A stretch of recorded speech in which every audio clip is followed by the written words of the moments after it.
The Supreme Court is set to review major campaign finance rules and could strike down limits on how much parties can spend with their candidates, opening the door to unlimited coordinated spending. This could not be more emblematic of the critique that we have been expressing since Lichtman Live started almost 3 years ago, that Trump is not a populist. The populists were a late 19th century movement dedicated to helping ordinary workers and ordinary farmers. They favored things like aid to agriculture, postal savings bank, women's suffrage, progressive income tax, controls over the big corporations. Exactly the opposite of what Trump has championed both in his first and second term. And this attempt, which is being pushed by Trump's allies to open the floodgates to unlimited donations, making the very rich even more in control of our politics than they already are. The exact opposite of what the populists were all about and what populism really represents. You know, Trump talks about, we're against the elites. Well, no one is more elite than billionaires like Donald Trump and his allies, who exercise far too much control over our politics, and they're pushing for yet more control by the very rich. They are shrinking, both through this gerrymandering war and through opening the floodgates of campaign contributions. They are shrinking should be the basis of our democracy, and that is ordinary Americans deciding the future of their country.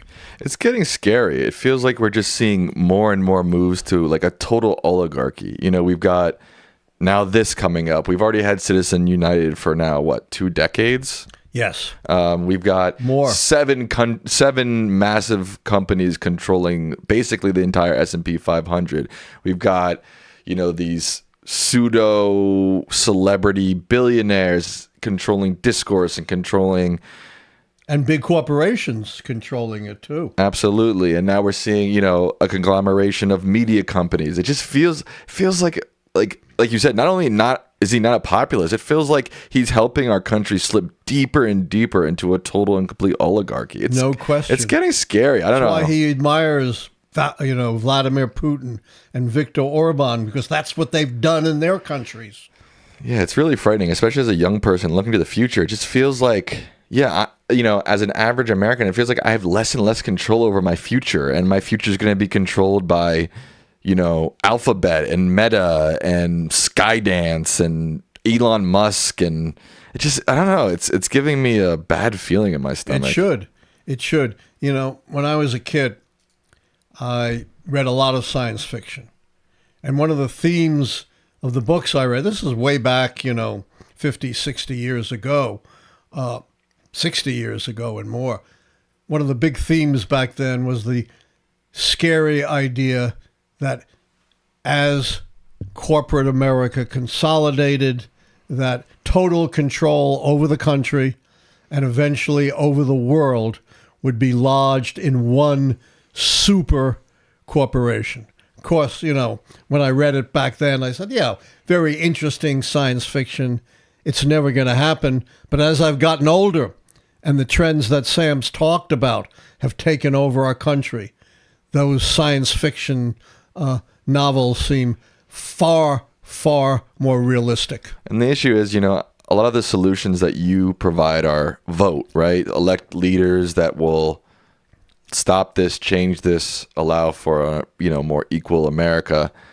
But if things like this pass, there's nothing your average voters are even going to be able to do at some point. That's what they want. They do not want the average voter deciding the future. Yeah, and I'm saying, okay, so then what do we do if our vote is being diluted by billions and billions of dollars of spending, and the solution used to be vote?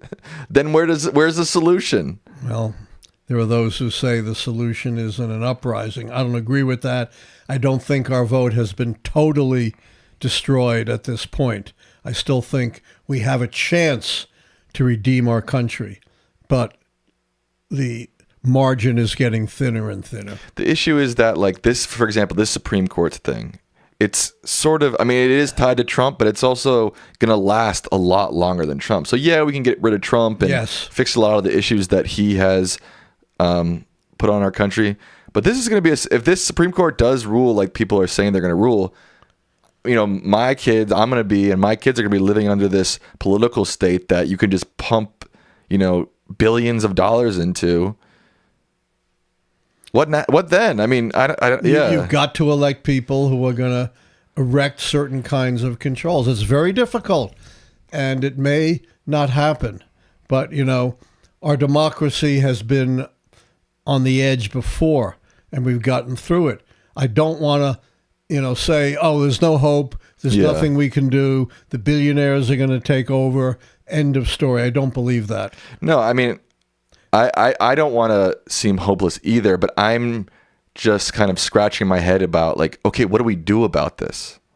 Because like you said, okay, vote people in, but it's like, well, if my vote is going to be diluted by billions of dollars worth of spending, and essentially whoever the billionaire class decides is going to be our elected official becomes our elected official, then that solution becomes null and void. Understood. But look at the 2025 elections. Money did not dictate those results. That's a fair point. The people still came out and voted against those who were challenging our democracy, no matter what big money was behind them. So big money doesn't always rule. That's a good point. Thanks for watching our video. And don't forget to like, subscribe, and become a member today.